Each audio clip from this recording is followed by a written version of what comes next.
jogando no Rei Pelé, um ambiente que o CSA conhece muito mais, controla muito mais, e aí tende a ser favorito para esse jogo. Mas até pelo fator também de ser um 2025 em que a Tuna não conseguiu convencer tanto assim. A própria primeira fase do Campeonato Paraense traduziu um pouco isso. Na próxima quinta-feira tem CSA e Tunaluso pela segunda fase da Copa do Brasil, um confronto que vale 2,3 milhões de reais, além do que as equipes já embolsaram na primeira fase da competição. Uma Tunaluso que eliminou, jogando dentro de casa, a equipe do Sampaio Correia por 1-0 e um CSA que derrotou o Boa Vista em Saquarema por 2-0 na primeira fase da Copa do Brasil. Nesse vídeo vou trazer uma breve apresentação sobre a equipe paraense. O ano de 2025, como está principalmente olhando o aproveitamento e um pouco do histórico em participações da Tuna em Copa do Brasil de uma forma geral e alguns nomes de destaque também da equipe da região norte. Antes eu quero que você deixe um pouco da sua expectativa, o que você aguarda para essa segunda fase da Copa do Brasil, quem você acredita que tende a avançar na quarta-feira ou na própria quinta. Vou estar trazendo um pré-jogo, aí sim, com as prováveis escalações e um pouco da minha expectativa, além da informação de onde você vai poder acompanhar essa partida com imagem. Bora lá! Começando, antes, deixa o like para fortalecer, para fazer com que o YouTube redirecione o vídeo a mais pessoas. Também se inscreve no canal, a gente está próximo de bater os 5.000 inscritos por aqui. E compartilhe o link em grupos de amigos e torcedores para mais conteúdos como esse. Bora lá, primeiro falando sobre a temporada de 2025 da Tunaluso, 46% de aproveitamento, e aí somando o Gran Pará, somando também Gran Pará um jogo só, um confronto que terminou que a Tuna foi derrotado para o Paysandu, somando o Campeonato Paraense e a Copa do Brasil, tem esse aproveitamento aqui de 46%.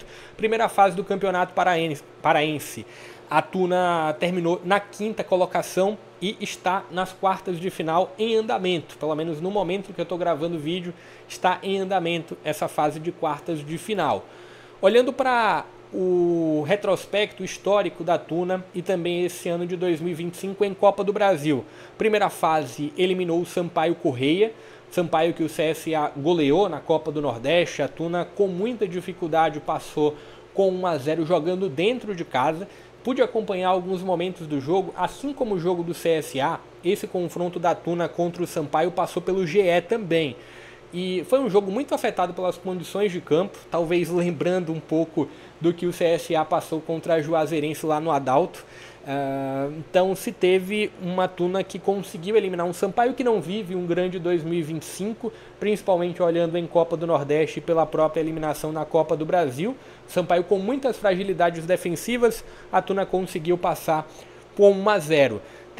Essa é a 7ª participação da equipe paraense em Copa do Brasil e a melhor campanha foi em 2022. A Tuna conseguiu eliminar o Novo Horizontino na primeira fase, mas terminou caindo para o Ceará na segunda fase da competição. Então, de uma certa forma, tenta fazer história, tenta pela primeira vez na Copa do Brasil chegar a uma terceira fase. Mas é uma competição, é uma Tuna, na verdade, que olhando para um quesito mais geral e no próprio quesito estadual também, tem muita tradição. A gente olha para futebol paraense, vê muito as forças de Remo e de Paysandu, mas é uma Tunaluso que foi 10 vezes campeã paraense, que já foi campeã da Série C do Campeonato Brasileiro em 92 e campeã também da Série B do Campeonato Brasileiro em 85. É claro, em uma outra realidade, em um outro formato, mas não deixa de ser um título oficial, 2 títulos oficiais num quesito nacional para a equipe paraense. Trazendo um pouco do que foi o desenho da Tunaluso contra o Sampaio Correia e alguns destaques principalmente individuais, pegando também algumas anotações por aqui. Lucão no gol, base do Fluminense e com passagem pelo Sampaio Correia. O Ender na lateral direita, inclusive o Ender passou pelo futebol alagoano, passou pelo Asa, é a segunda temporada dele com a camisa da Dedé como um dos defensores, e aí o Dedé é muito mais um nome do próprio futebol da região norte, muitas passagens por equipes da região norte, apesar de uma breve passagem pelo Vitória também. Marlon, e aí é um nome que sem nenhuma dúvida é o nome de maior destaque, né? O currículo do Marlon é o currículo mais pesado, tanto pode atuar como um lateral esquerdo como um zagueiro. teve passagem pelo Remo, Vasco, Criciúma e Brasil de Pelotas. Experiente Marlon. Wesley na lateral esquerda, passagem pelo Altos, Futebol do Rio de Janeiro, equipes também de expressão um pouco menor. E essa é a segunda temporada do Wesley com a camisa da Tuna. O Renan Metz, revelado pelo Juventude, tem 26 anos. Thiago Bagagem que teve o início, é pernambucano, o início da carreira dele, as equipes do interior de Pernambuco, e também teve uma passagem por algumas equipes da região norte, de uma forma geral, não só futebol paraense. Tem o Jaime também, o Jaime, com um jogador revelado pelo Remo, também passou pelo Asa e vive a quarta passagem dele pela Tuna Luz. O Paranhos, e o destaque aqui são 4 homens de meio de campo. Tudo bem, Paranhos pode até jogar um pouco mais avançado como meia ofensivo, como meia de criação, mas naturalmente ele também é um homem defensivo. Então são 4 homens meias centrais / volantes com a camisa da Tuna, e tem o Furtado como um ponta esquerda. Gabriel Furtado, que teve a passagem dele tanto pelo futebol do Pará como do Amazonas. Jovem jogador, é o que pode ser a válvula de escape da Tuna. E tem o Edgo que teve uma passagem breve pelo Sub-20 do Náutico e nessa temporada tem 3 gols marcados em 2025. É uma equipe que tende a se fechar muito, né? Jogando em casa contra o Sampaio Corrêa, tiveram muitos momentos em que a Tuna se fechou, né? Buscou sustentar um 0-0 e terminou conseguindo o gol da vitória. Mas é uma equipe que aqui, se tem naturalmente um 4-4-2, deve partir para um 4-5-1, né? Jogando contra o CSA. E tem um ponto importante, o sorteio para a definição do mando de campo já foi pré-definido no sorteio da primeira fase, então já se tinha o conhecimento.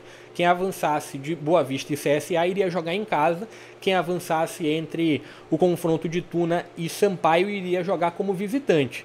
E é importante demais esse fator mando de campo. Não tenho dúvida nenhuma que o CSA iria sofrer, talvez sofrer tanto quanto sofreu contra a Juazeirense no Adalto, talvez até um pouco mais, com todo respeito ao clube Tuna Luz e à tradição da Tuna, mas as condições de campo estão longe de serem ideais, né? Caso o jogo fosse no Pará, caso o jogo fosse com o mando da Tuna Luz, jogando no Rei Pelé, um ambiente que o CSA conhece muito mais, controla muito mais, e aí tende a ser favorito para esse jogo.